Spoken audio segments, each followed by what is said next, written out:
Two guys and a gal talking about movies. Two guys and a gal talking about movies. Two guys and a gal, they're talking about movies, and you know they are really groovy. Two guys and a gal talking about movies. Two guys and a gal talking about movies. Two guys and a gal, they're talking about movies, and we know they are really groovy.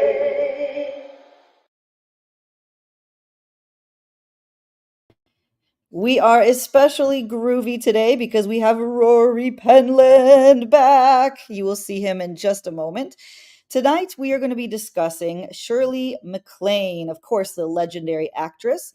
Her career spanned over 6 decades. Can you believe it? She's 90 years old.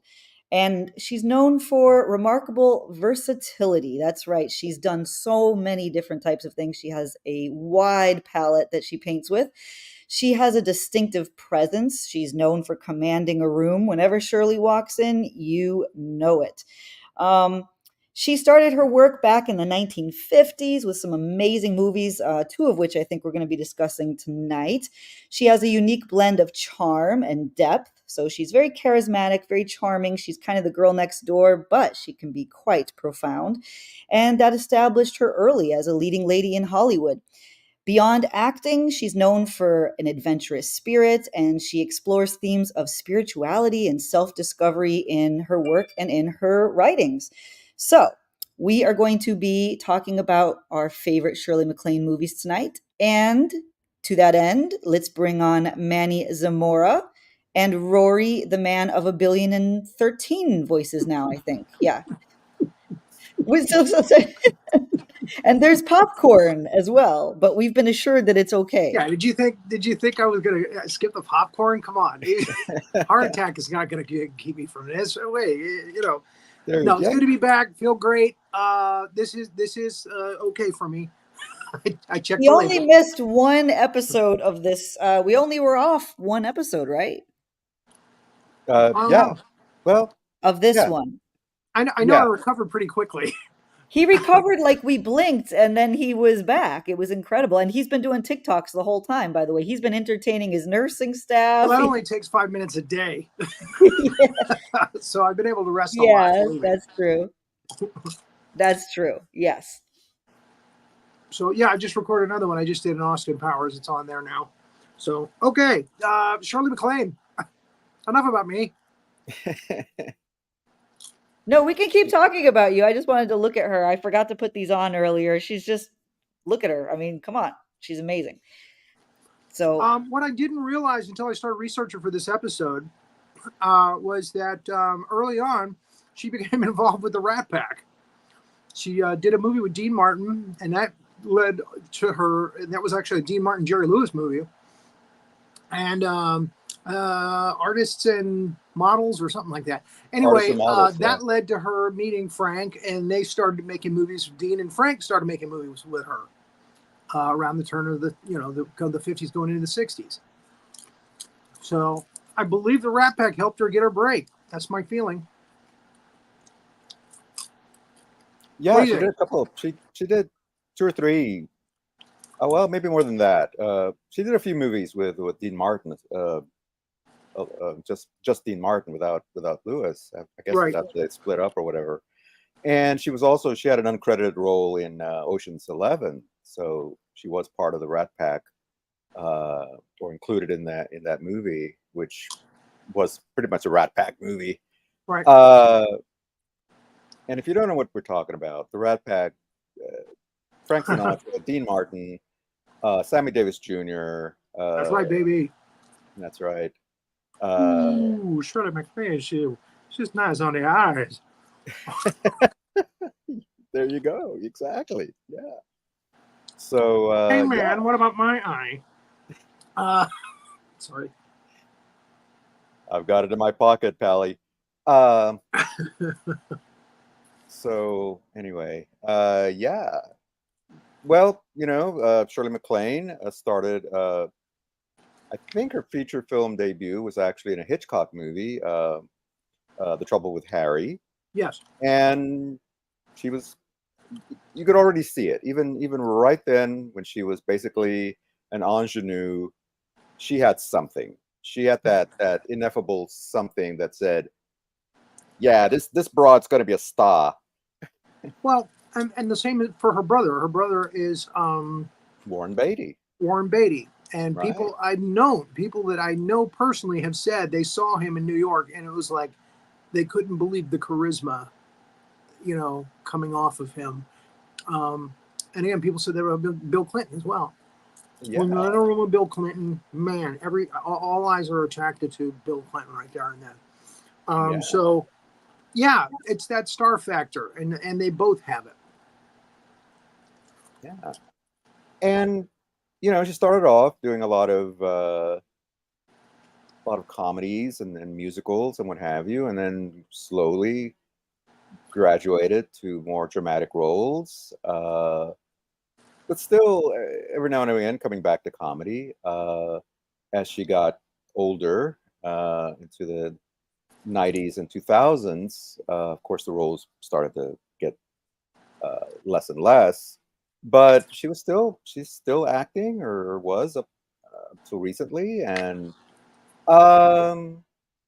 she usually commands top billing too. oh yeah, even in a small role, Shirley Two MacLaine. Mules for Sister Sarah is a Clint Eastwood vehicle, and yet she got top billing in that.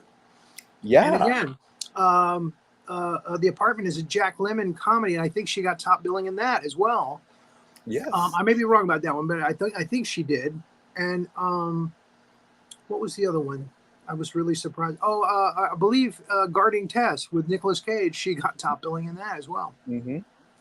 Yeah. Exactly. That's why she is one of the legends, and always will be. And not only is she Warren Beatty's sister, she's Carrie Fisher's mother, Princess Leia from Star Wars. No, she played her in Terms. I'm not sorry, not Terms of Endearment. Postcards from the Edge. Oh, that's Connie Stevens, or not Connie Stevens. Shit.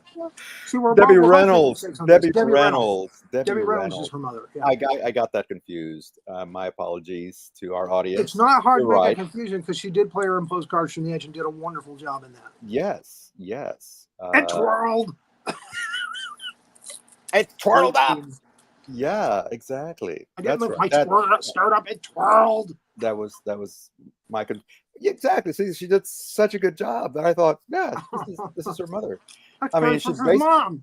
She basically, that's who she was playing. Debbie Reynolds and Meryl Streep with Carrie Fisher. And Renee, I think he had a stroke. No, I did not.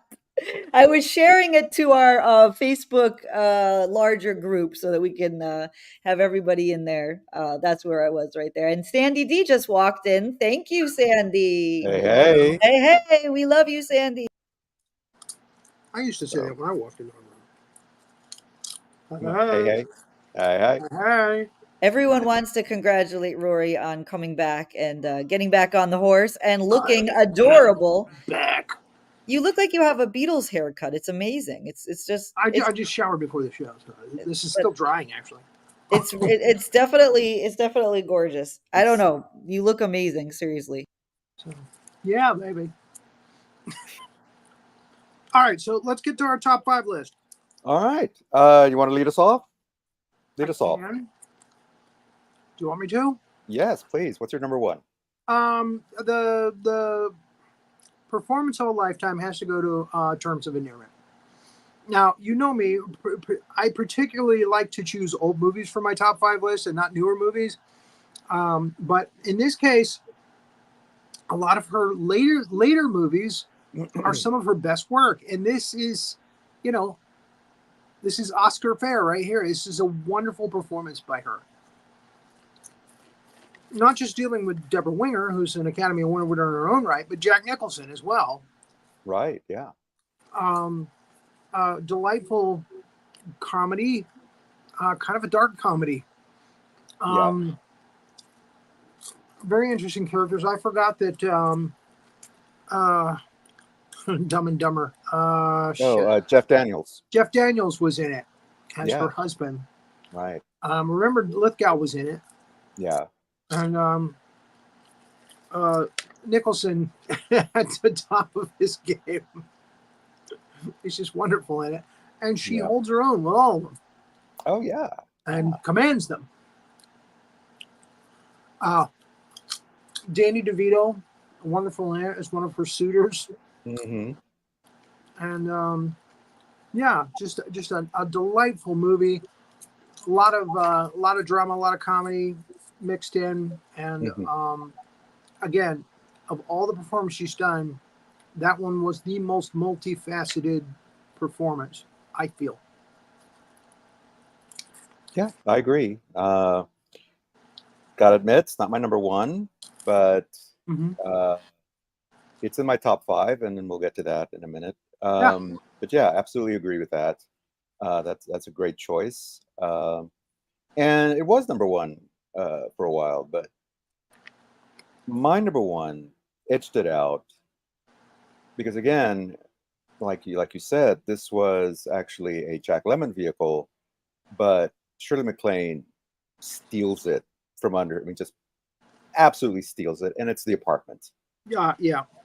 That's my number 2. It's interesting. Ours are swapped. My number 2 is Terms of Endearment. But The Apartment to me is well, one of the reasons that I chose it and why it kind of went ahead of Terms of Endearment is the fact that it's still relevant today. The office dynamics, the way men look at women or treat women, or the treatment of women, I should say. A lot of that stuff still goes on, but it's also such a delightful showcase for both Shirley MacLaine and Jack Lemmon, who are just superb comedians and superb actors, whether they're doing drama, whether they're doing comedy, or a little bit of both. And they do really make you feel for their character. And again, a lot of that is Billy Wilder. Billy Wilder is the only director that could have gotten away with this film. Yeah. And again, he has subject matter that you just don't believe sometimes he gets away with it. Yeah. And he does. And this is one of them. This and Some Like It Hot, which was around the same time this was shot. They were within a year or two of each other.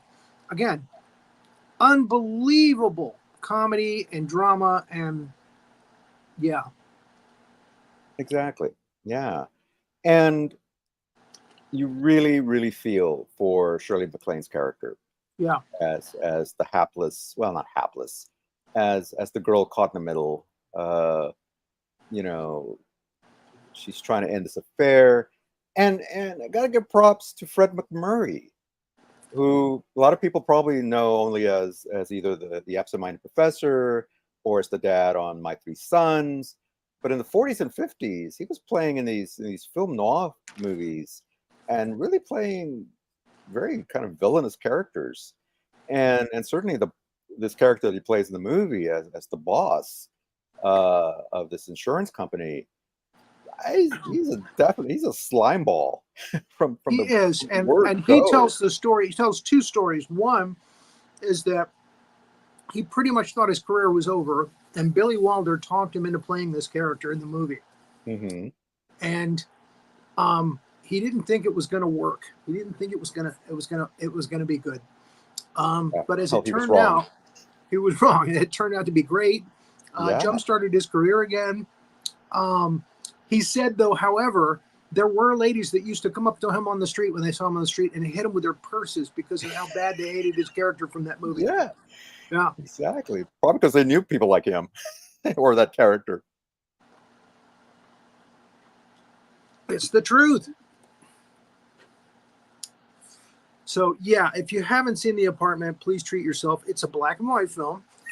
And we know how Rory feels about that. The performances by everybody, and I mean everybody, right down to littlest characters like by Ray Walston as one of the other guys in the Hey, buddy boy, using his apartment. Yeah. And the premise is this guy is moving up the corporate ladder by loaning his apartment to some of the other executives so they can bring girls up to his apartment. Right. Yeah. They don't have to go to hotels and whatnot. Exactly. Yeah. Yeah.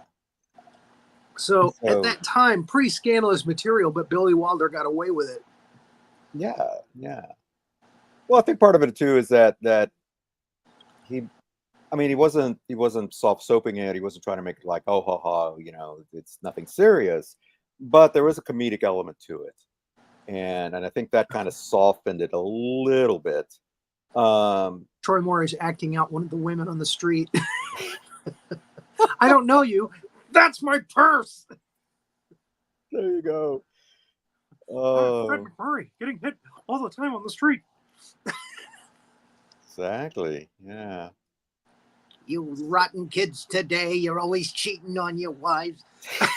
Sorry, that was my William Demarest. Yeah. Uncle Charlie. Uncle Charlie, yeah. I'm telling you, these kids, yeah, exactly. So yeah. If you haven't seen The Apartment, definitely, please rent it, watch it, check it out, find it on. It's available online right now, as of this recording. But otherwise, one of Billy Wilder's best movies, and certainly Clayton's and Jack Lemmon's as well. And so definitely top 5 Billy Wilder. Yeah, exactly. As I said, my number 2 is Terms of Endearment. I thought Jack Nicholson was awesome as the retired astronaut, the next door neighbor, and I loved. I was going to say about Terms of Endearment. For any aspiring screenwriter out there, Terms of Endearment is tearjerker 101.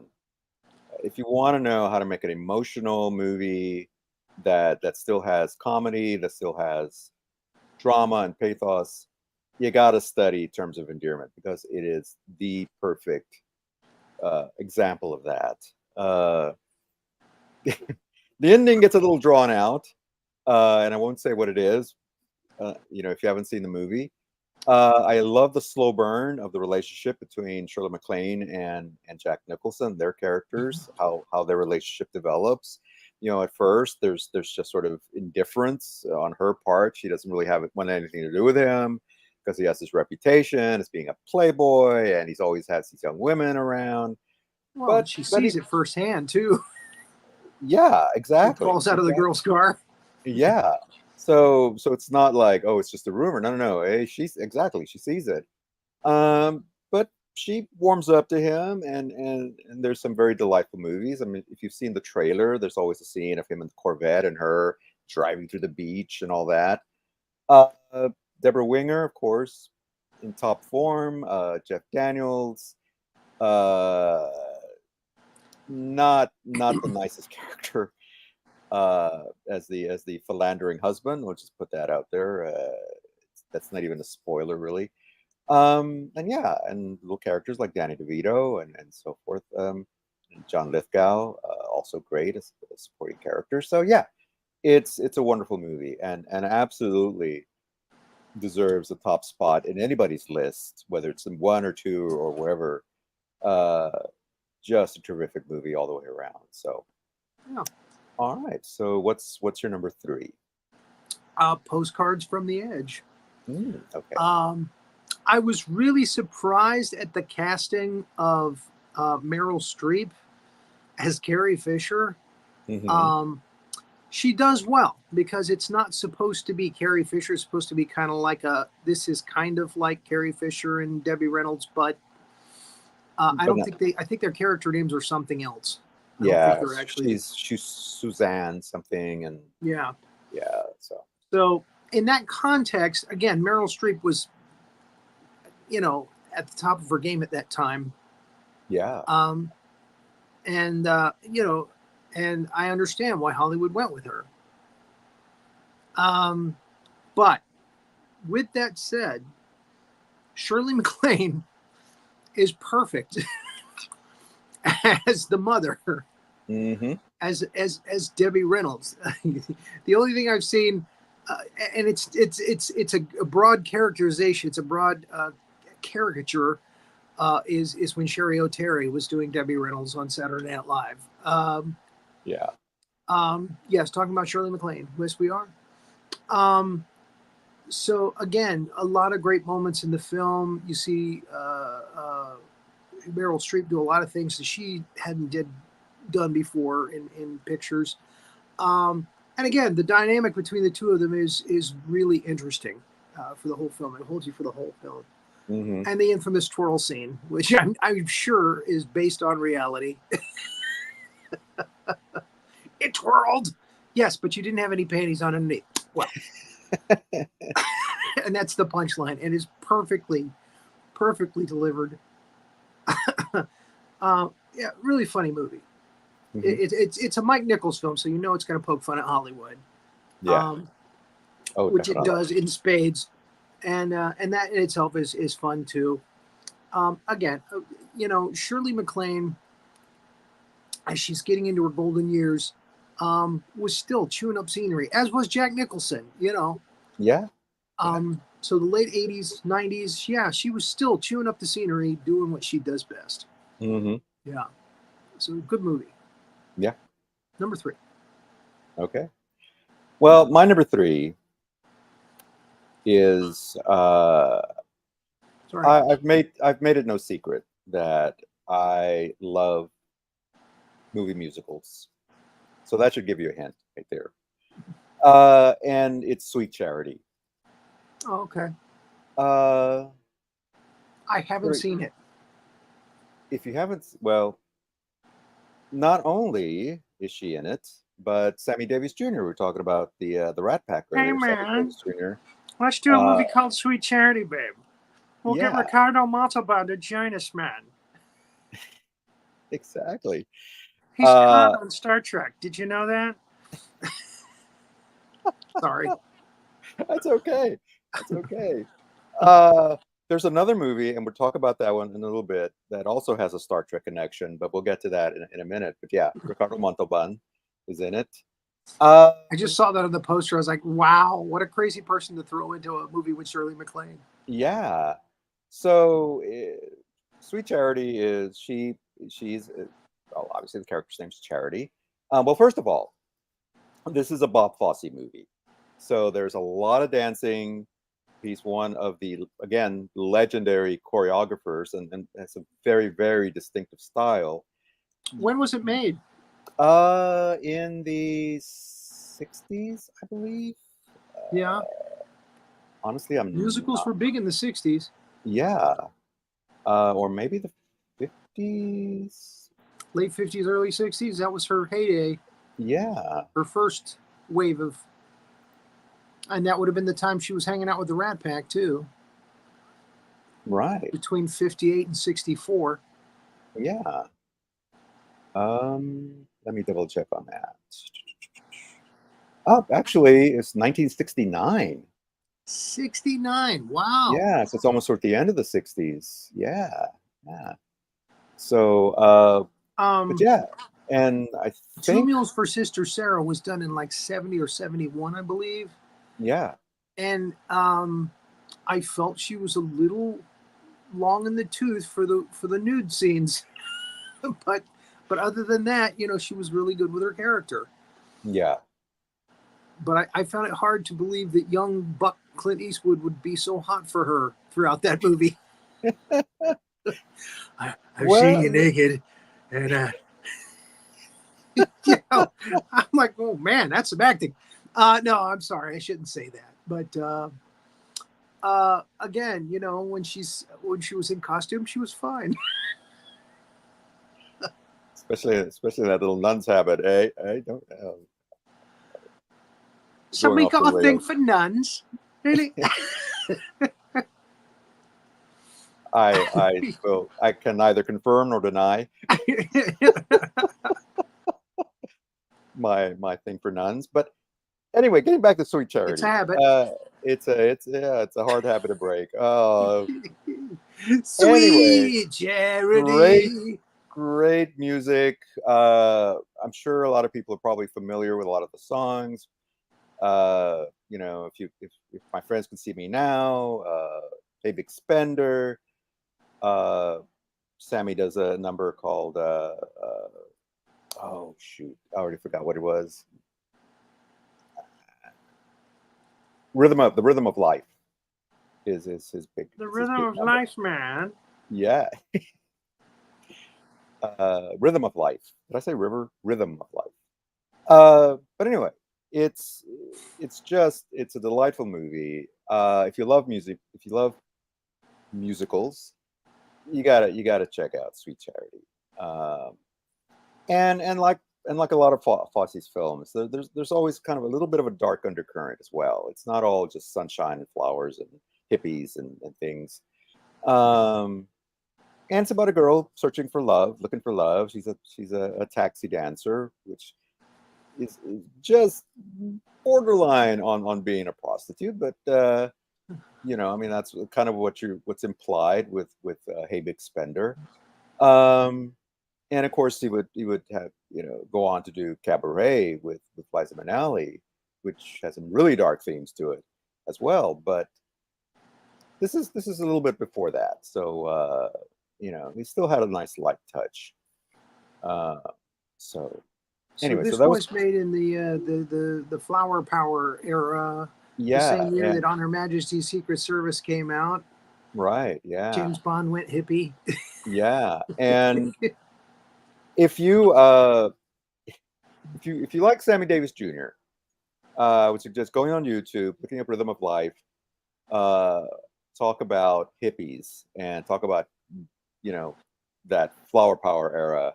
Yeah, that's about it. It almost felt like it should have been a scene from Godspell or Hair, which was I think that's kind of what they were kind of keying off of, because it had that kind of feel to it. So anyway, so that was my number 3. Okay, my list completely.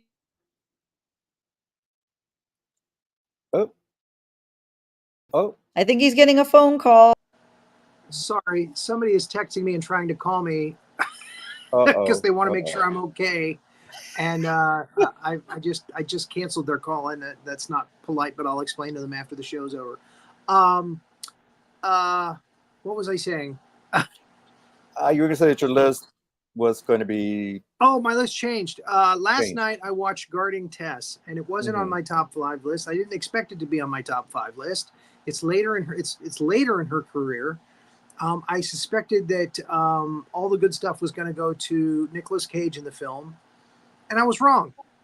It turned out to be a delightful film with a nice mix between the both of them, a nice blend between the both of them. They had really good chemistry together. Oh.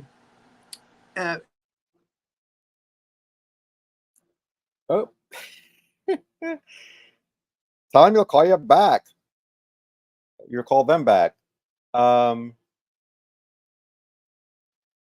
Yeah, Guarding Tess is an excellent movie.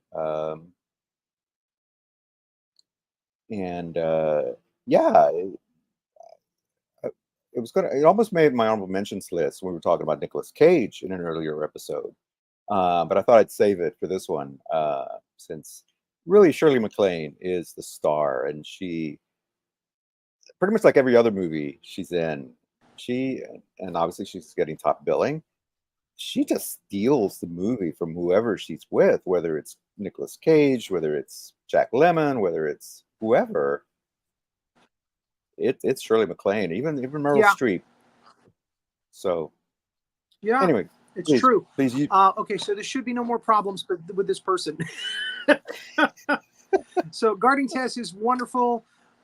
It's got, again, a lot of great character actors are doing little small parts in it. Well, actually, there's no real small parts. It's it's about she is an ex president's who's passed on his wife, and she has a detail of Secret Servicemen. Excuse me, popcorn. First lady. Yeah, she's a first lady, and they have a Secret Service detail on her, and she's very opinionated, and she has her own way of kind of doing things, and sometimes it bucks the by the book procedure for Secret Service, and she butts heads with Nicolas Cage and continues to get him in trouble by calling the current president, who was friends with her husband, and he was his vice president, and it's hysterical every time he calls Nicolas Cage, because it's like, what's going to happen. He's going to chew him out, but he's going to be nice about it, and Nicolas Cage is going to go, yes sir, yes sir. So it happens like 3 or 4 times in the film, and it's like every time it happens, it's really funny. Yeah. And then at the end of the film, it kind of gets a little serious, like her movies do, and it's a very touching ending to the movie. So I had What a Way to Go on the top 5 list, and it got bumped down to my honorable mention list, and Guarding Tess ended up as number 4. Cool. Yeah.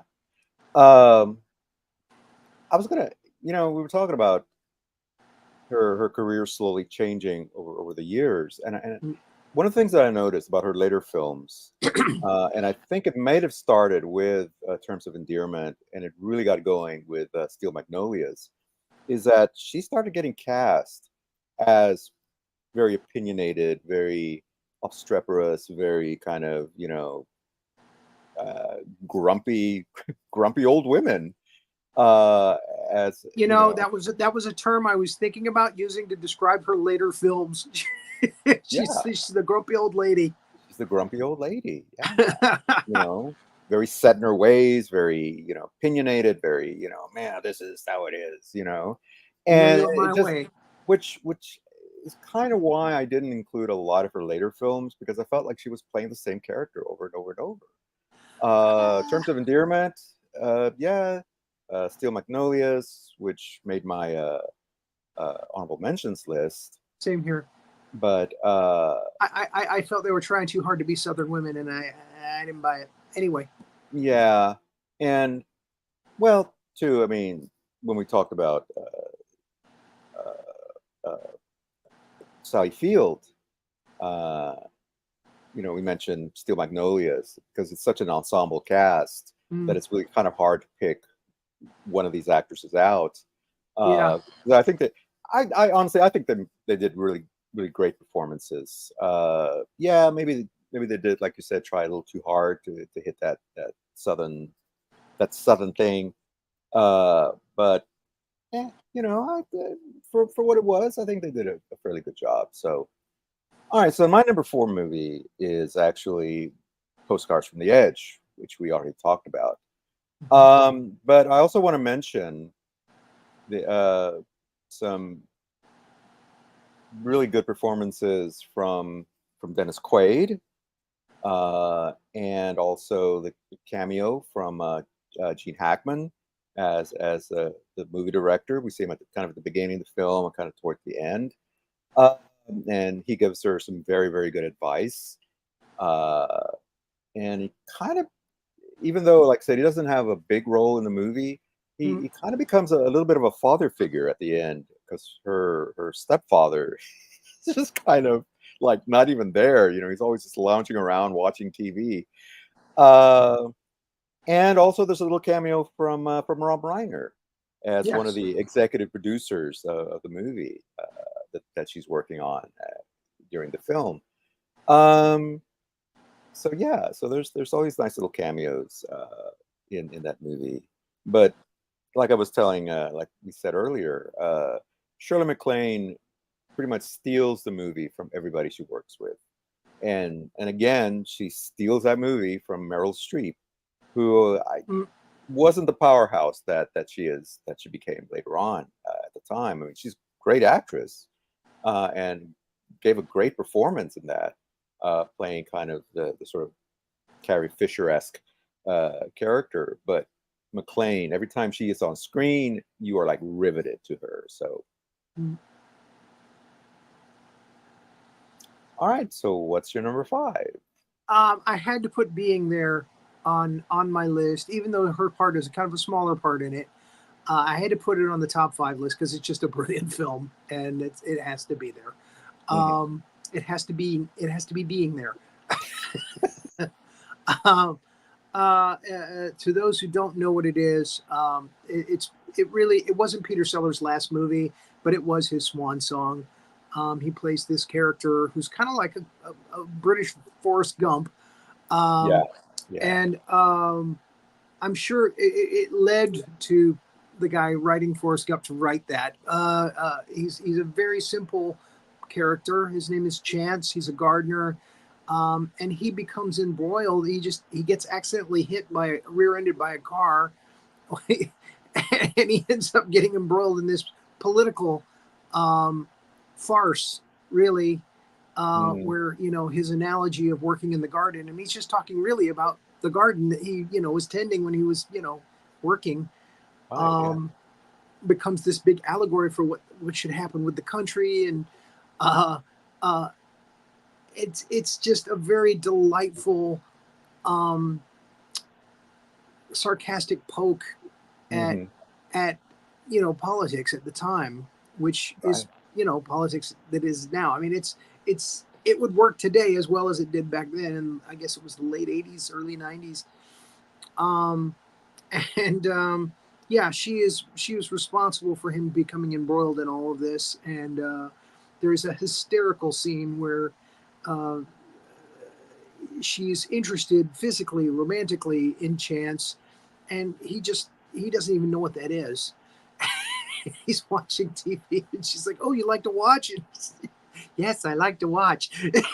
Every time somebody asks him a question, he thinks it means something else, which is really very simplistic, something else. Yeah, he's very literal minded. Yeah. And again, it's his, and again, she has a wonderful scene where she thinks that they're, having a romantic thing going on, and it's not. It's just him watching TV while she's, So yeah, points for that, getting away with that and doing it so professionally. And again, that was my number 5. Cool. Well, that one made my honorable mentions list, only because I didn't feel like it was her movie. No, it was definitely Peter Sellers' movie. Played a great, like as you described, she played a great character in it, but I didn't feel like it was enough. But still, great performance, and that's why it's in my honorable mentions. My number 5, to kind of bookend things, it's another Billy Wilder film that they did, that she and Jack Lemmon did later on, called Irma la Douce. I take it that's not one of your favorites. It's on my dishonorable mention list. Really? I love Billy Wilder, but I could not stand that movie. I hated the whole premise of that movie, and he didn't pull it off for me. I felt so bad for Jack Lemmon's character in that film. Well, so, yeah. Well, I just hated the whole premise of the film, so I couldn't put it on my honorable mention list even. Well, that's that's why we do this program. Yep. Get different points of view. I enjoyed it. I thought, I mean, again, I'm going off of, I haven't seen it in like 20 years. So I'm going off of how I felt about it 20 years ago or so, maybe even longer. I just hated that film when I was younger. I just hated the fact that, here's this nice policeman, and, he's become attracted to this prostitute. And, she does what she does, which I think is deceitful to kind of keep him happy, and there it is. So maybe I should get another look. Yeah, because I think that's interesting that you say that, because I saw the movie, many, many, many years ago as well. Could have been 20 as well. But I rewatched it recently just to kind of refresh my memory. It's like, I thought this was pretty good. And yeah, like you said, Shirley MacLaine plays Irma la Douce, who is a prostitute.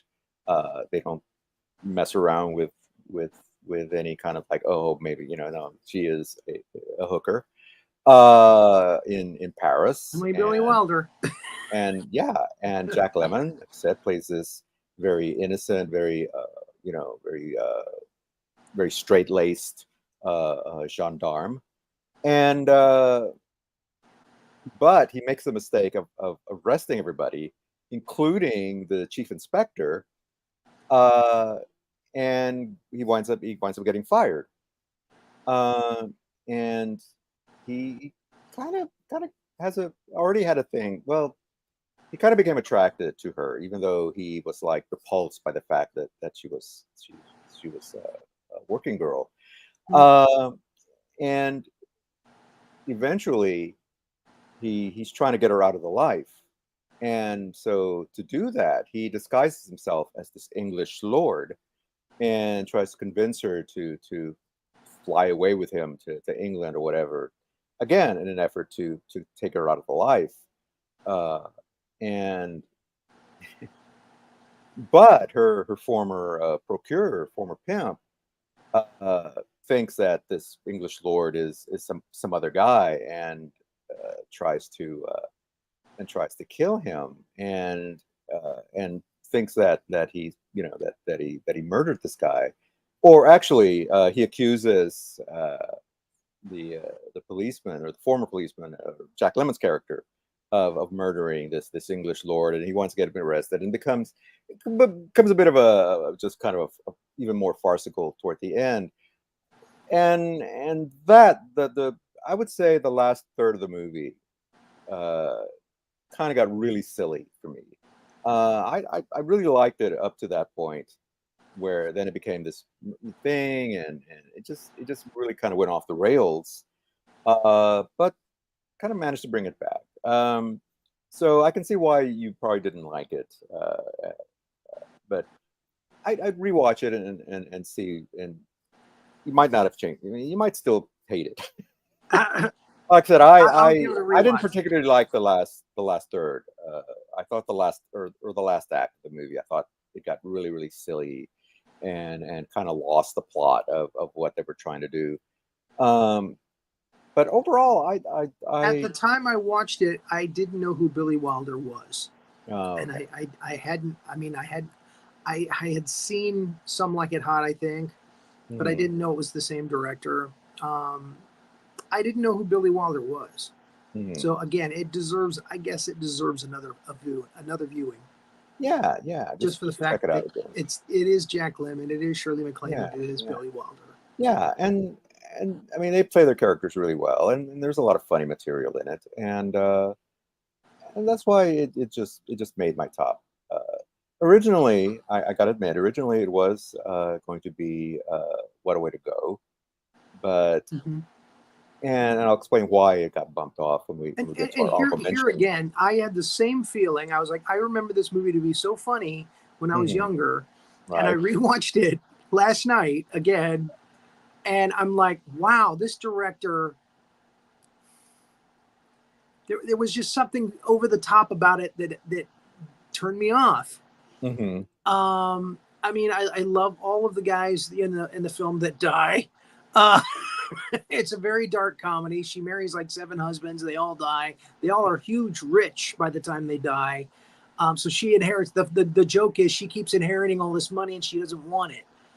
Right. So again, you would think that would be a hysterical premise and a hysterical movie, but for some reason, a lot of the stuff fell flat for me last night.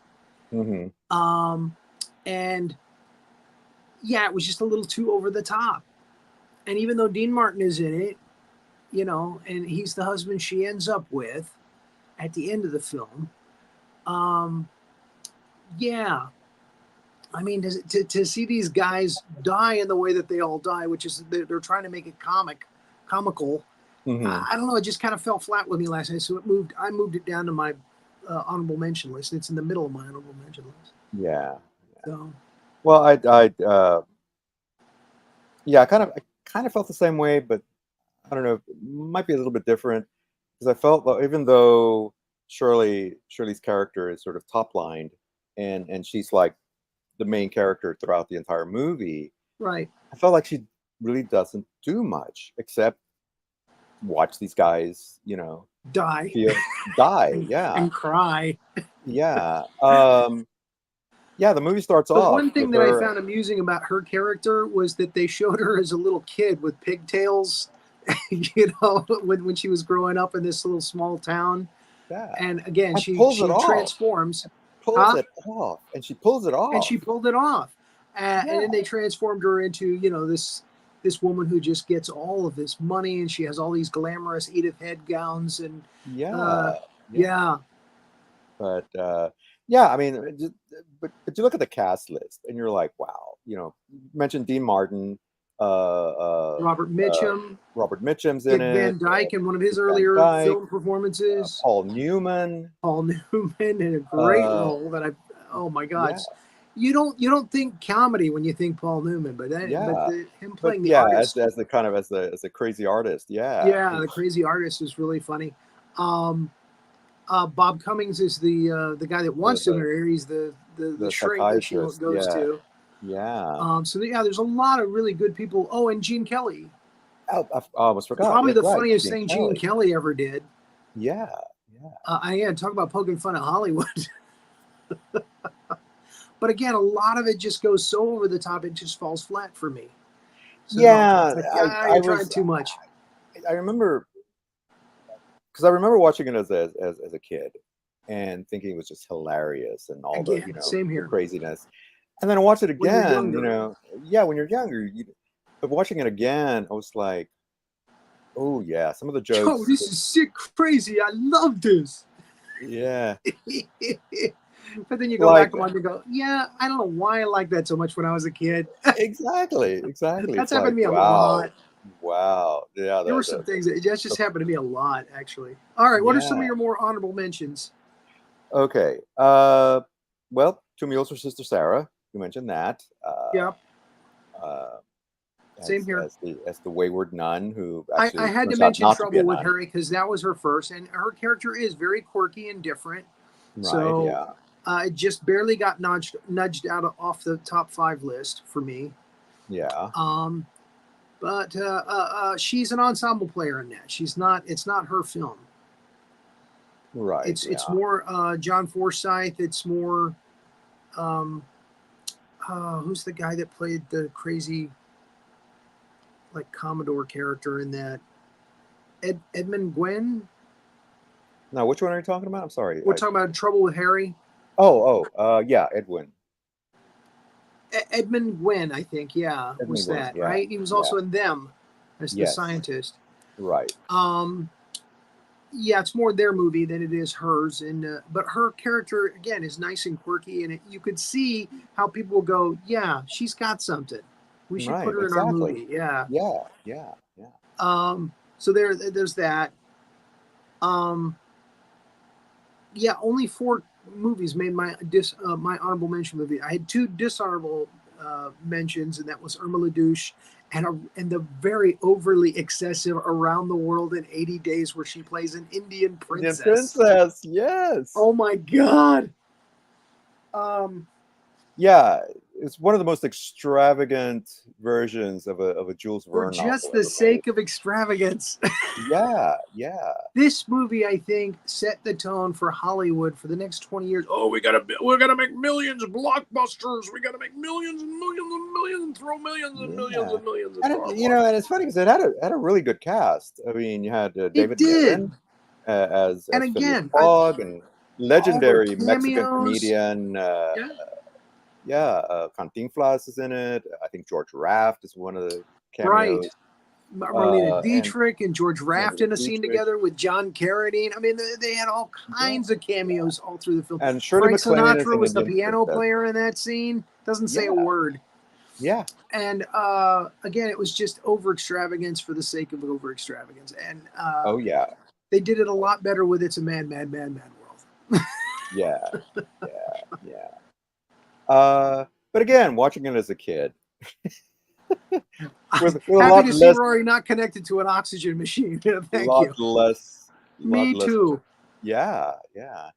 You're a lot less discerning when you're young. So Don't you look at me, man. Patty wants Blue Velvet. Oh man. Sorry. It's okay. So we talked about Two Mules, What a Way to Go, talked about that. The Bliss of Mrs. Blossom was another one that made my honorable mentions list. And this one has a little bit more, again, it's another farce, another comedy. She's this married woman who has she has this young lover tucked away in an attic. It's just Okay. kind of silliness. Being there. Now, on a more serious note, one of the The films. Blossom film, when did that come out? Uh, Is it 60s, 70s, 80s, 90s? 60s. Yeah, 60s? it was around the same time as What a Way to Go. In fact, I Okay. think it was a That little was mid later. 60s. So Yeah, so that was a time when we were doing that kind of just silly, spoofy movies like that. But I got to talk about this other movie called The Children's Hour, and it's Shirley MacLaine and Audrey Hepburn together, oh and wow. they play these two women who have this very exclusive girls' school, you know, a girls' academy, and there's this one girl who's kind of rebellious, kind of the troublemaker, and so of course they have to punish her, they have to discipline her. Well, she starts a rumor that these two women are lesbians, that they're more than just friends. Uh, and so of course the rumor starts to spread. People start pulling their kids out of the school, Oh wow. and it turns out that the Audrey Hepburn character does in fact have feelings Ah, for Shirley's character. So it's rumors, but she's in the closet as you were at the time. This is like in and the this wasn't Billy Wilder. I don't think it was Billy Wilder. Yeah, uh, I forget who the director was. The director on Two Mules for Sister Sarah, it surprised me, was Don Siegel, who we talked about Oh for. yeah, well Siegel made a lot of movies with. I mean, Yeah, he and Clint Eastwood were. that really surprised me. Invasion of the Body Snatchers. Yeah, yeah, yeah, exactly. Love the Uh, rattlesnake scene in it, by the way. It was my favorite. yeah. So Children's Hour came out in '61, so Okay. still pretty early. Oh, William Wilder directed it. Uh, and like I said, it was based on a play. It's kind of around the same time that Tea and Sympathy came out, which kind of tackled a very similar issue about homosexuality and how it was kind of looked upon at the time. So yeah, this is one of our more serious films. I could never have children. We can adopt some. There you go. Yeah, I'm really a Oh, guy. that's good. I'm a man. I'm a He's man. perfect. Exactly. So, He so, likes to dance. so, so that was my top five.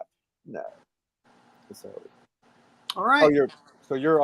your dishonorable mentions was Was Irma LaDouche in Around the Irma World in 80 Deuce Days. and Around the World in 80 Days. Okay. Yeah. Great, great, great theme song. Yeah, but I yeah, definitely just over can't the get top. over how similar it is to It's a Mad, Mad, Mad, Mad World. And again, It's a Mad, Mad, Mad, Mad World did it right where I felt Around the World in 80 Days did it wrong. Yeah. So, and I love David Niven, and that's the only thing I've really seen Captain Floss in, but I liked him in that. Yeah. It was just long and excessive, and you just kept saying to yourself, "How many poor children could we have fed?" Yeah, while I'm Yeah. watching this movie. Yeah, for the time, yeah, it was a very expensive movie, and they lost their ass on it. I mean, Yeah, it was a bit of a flop. Uh, yeah, just way too long and too extravagant. yeah, yeah, and all the big name cameos couldn't save it. So yeah, which is unfortunate. So I love the novel. I love Jules Verne. Mm-hmm. I just felt that didn't need to be big Hollywood, big blockbusting. They were trying to compete with Disney and And it's out again, for the they've done it league. with the Three Stooges. They've done it with Jackie Chan. Why can't we just do a normal, telling of that tale, without having to spend a gazillion dollars? If they can make Exactly. Beetlejuice for $100 million, come on, folks. Yeah. you know? Actually, there was a good TV movie version of Around the World with Oh, really? uh, with oh my God, he played James Bond after I can't think Brosnan? of it. Brosnan, yeah, Pierce Brosnan? Pierce Brosnan, and As one of the Phileas Fogg? Python, and Eric Idle as Passepartout, his manservant. I'll It's have to actually pretty check that decent. out. Actually pretty decent, a version of that. So Just stick to the facts, man. yeah, yeah, because obviously they didn't have the budget to get over the top. Yeah, some of the later versions, like the one with Jackie Chan and Steve Coogan. Steve Coogan. It's not even close to the Verne novel. I mean, they just kind of Yeah. went like, yeah, we just okay. This guy goes around the world in 80 days. Hey, let's throw in the Wright brothers. Let's make it Owen Wilson and his brother. Yeah. It's like, God. yeah, nobody. Hollywood. Like, they clearly nobody read the book. So okay. All right. Well, tomorrow is the premiere episode, finally, of Roland Pruitt's Kaiju Review. I'm excited to see this, see what he's going to do. He's evidently going to start with the very first Godzilla movie and work his way through those Japanese kaiju films from beginning to now and beyond. We'll see. We'll see what happens. Do you want us to run the commercial so people can get a flavor? You can if you like. Giant monsters are attacking the Earth. There must be an expert on these creatures to whom we can go to. You were expecting somebody else?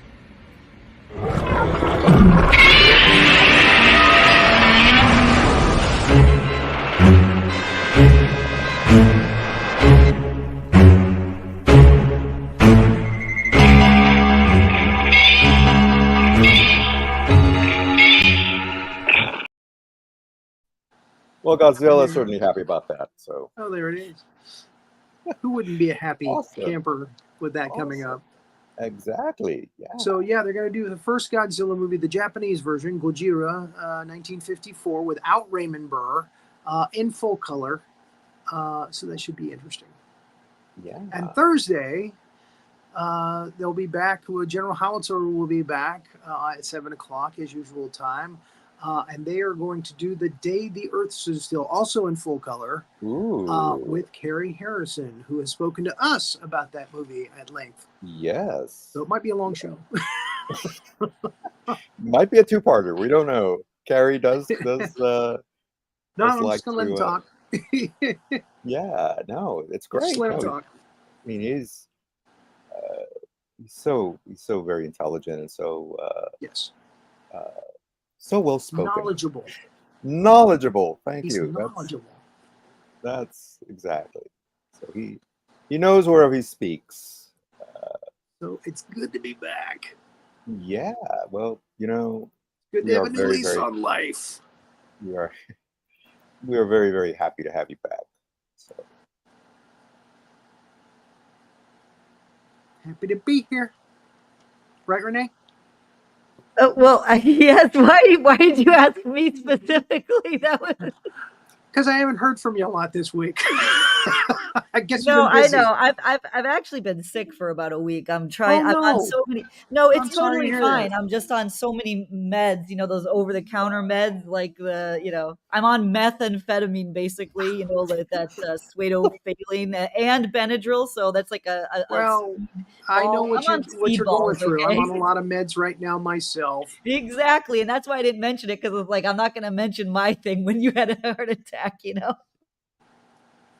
Well, I hope you're feeling better, sweetheart. No, I'm starting to feel much better today. Hope someone's taking good care of you. My daughter's taking very good care of me. Oh, Tina, that's so wonderful. That is she's so very beautiful. happy to be cooking for me and going to the Publix for groceries. And oh, we actually went out I actually drove yesterday for the first time since I got out. Oh my gosh. Yeah, we went to Walmart.